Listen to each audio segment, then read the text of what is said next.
Então vamos lá, Berg, dando continuidade aqui ao nosso bate-papo das perguntas difíceis.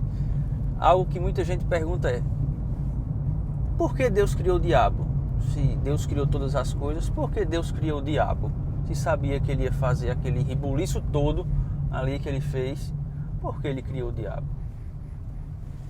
Pergunta fácil, né? Pergunta bem fácil. Isso vai muito parecido com as perguntas com que se faz acerca também, por que o mal? Quem criou o mal? Isso. Deus criou o mal? Né? Obviamente que não. Mas eu esticaria com perguntas, como Jesus também fazia muito isso.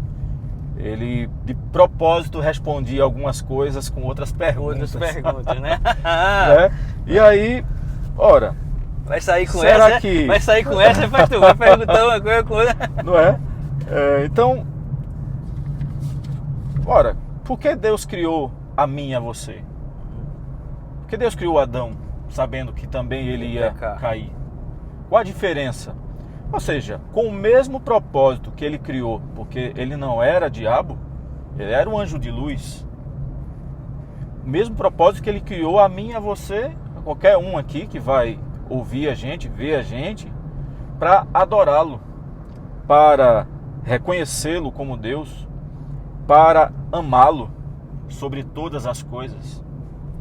Então, o fator da queda de Lúcifer arrastou, a gente sabe, outros, o pessoal que está aí nos acompanhando, 1/3 do céu. E qualquer pessoa que ainda hoje o propósito permanece o mesmo da criação dentro do ser humano. Obviamente que carregamos agora a natureza caída que foi atribuído lá desde do Éden. Ora, imagina a mente de Adão, proveniente de nada. Isso. Liso, limpinho ali, fluindo, não tinha nada a ser questionado, não tinha nada a ser comparado, não tinha nada a se igualar a Deus. Entrou isso por meio da rebelião. O propósito lá foi mudado por esse livre-arbítrio, que é outro assunto polêmico aí para um outro podcast, para um outro...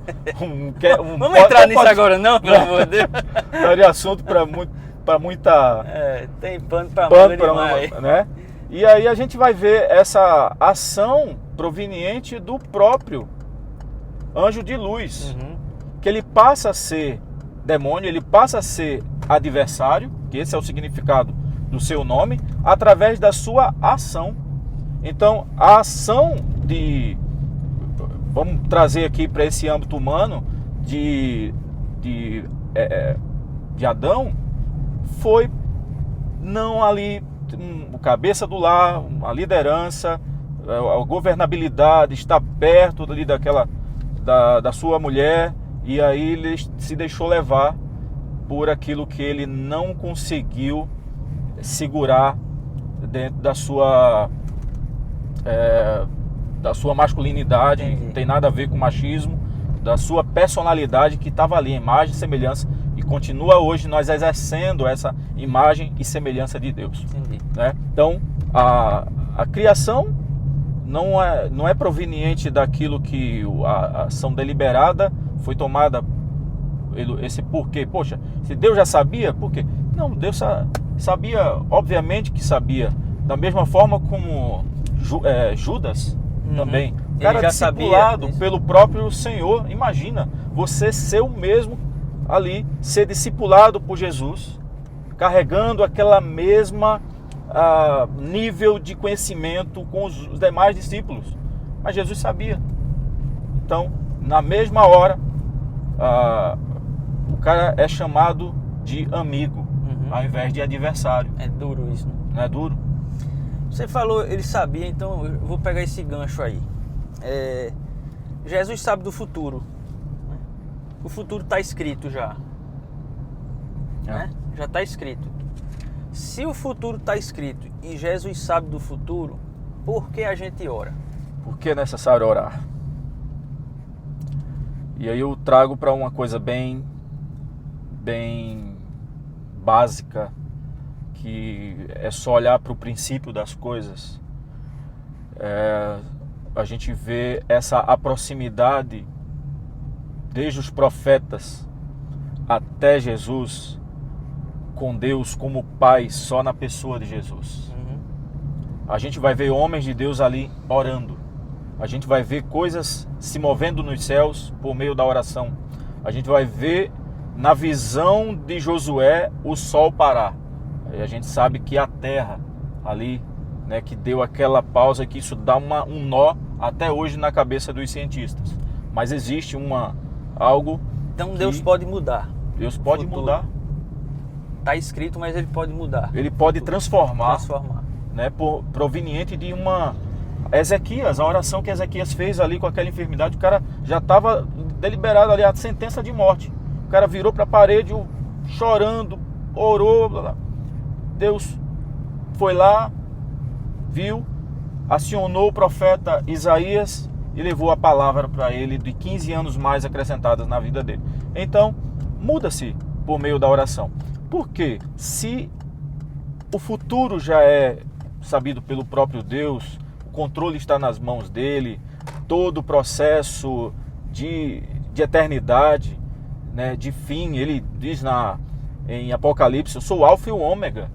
Então ele sabe princípio e fim, mas nesse ínterim, nesse meio de tantas ocorrências, por que orar? Se Deus já sabe a necessidade. Deus já sabe das nossas provas, Deus já conhece o nosso coração, som do nosso coração. O Senhor já conhece, então não era mais necessário orar. Mas por que oramos? Porque na pessoa de Jesus a gente encontra ele se relacionando Deus como Pai. Como um verdadeiro pai gosta de ouvir a conversa de um filho. Eu sou pai de uma menina de 7 anos, eu vou pegar ela na escola, na volta, eu gosto de ouvir as conversas de uma filha, mesmo sabendo da necessidade de uma filha de 7 anos. Entendi. Mesmo sabendo, conhecendo as nossas necessidades, o Senhor tem prazer em nos ouvir. Entendi. Como filhos que conversam com o Pai. Perfeito. Jesus ensinando ali, os discípulos ver tantos poderes acontecendo, tantas coisas miraculosas diante dos olhos dele, mas chega um momento que eles não pedem para fazer estes sinais. Eles pedem, Senhor, ensina-nos a orar. Pastor, suas considerações aí finais para quem está assistindo a gente sobre essas perguntas e outras perguntas difíceis na Bíblia. A gente estava até conversando antes. Estudar a Bíblia é muito bom. Muito bom. É muito bom estudar a Bíblia. Só que tem que ter cuidado também quando se estuda a Bíblia. Para você estudar a Bíblia de forma que você tenha paz, que traga paz para você. E não que você vá confrontar a Bíblia para achar todas as respostas, né? Porque como o senhor bem mencionou no começo do arrodeio da gente, existem respostas que não cabem a nós saber. Perfeito. Né? Vai estar com Deus e quando tivermos um dia com Ele, quem sabe Ele vai compartilhar com a gente, né? A gente nem sabe isso, né? Então assim, que mensagem o senhor daria para aquelas pessoas que têm essas dúvidas da Bíblia, esses questionamentos e outros também que a gente não falou aqui, que ficam com essa pulga atrás da orelha em relação a algumas questões? Pois é. Um conselho que eu sempre tenho a oportunidade de falar com as pessoas é se refugiar na palavra. Se refugie na Bíblia. Não se refugie em assuntos que são provenientes de raciocínio humano. Porque Paulo falou isso. A palavra, o Evangelho, ela não consiste em persuasão humana. Ela consiste no poder de Deus. O Evangelho é poder de Deus. Então, se refugie na palavra. Gaste tempo, invista tempo em oração, na palavra. Tenha essa comunhão pessoal com a pessoa do Pai, do Filho e do Espírito Santo. Essa junção, ela é inigualável, ela é irrefutável, ela é inerrante. A Bíblia permanecerá sendo palavra de Deus. Ela não contém a palavra, ela é a palavra, ela é inspirada. Então eu pego esse gancho do conselho que Paulo dá ao um outro seu discípulo, um pastor aqui, o Tito, carta a Tito, capítulo 3, verso 9. Olha que conselho é esse: evita discussões insensatas. genealogias, contendas e debates sobre a lei, porque não têm utilidade e são fúteis. Isso continua servindo para os nossos dias. A nossa conversa, os nossos debates, aquilo que a gente vai refutar com educação, com integridade, com fidelidade àquilo que você conhece, queridos, ninguém nos segura se você está respaldado pela palavra. Você vai ficar sempre movido, antes, obviamente, pelo Espírito Santo. Uma das coisas aqui, eu orei para que o Senhor pudesse hoje me dar as palavras para estar aqui conversando com o Lucas, com essas conversas difíceis, e que venha outras. Então, que Deus abençoe grandemente isso aí. Amém. Acho que virão, viu? Depois dessa, acho que virão. Pessoal, muito obrigado aqui ao pastor Berry por estar aqui com a gente de novo. Primeiro rodeio aqui em Caruaru, aqui na cidade de Caruaru. Ele prontamente aceitou. Obrigado, viu?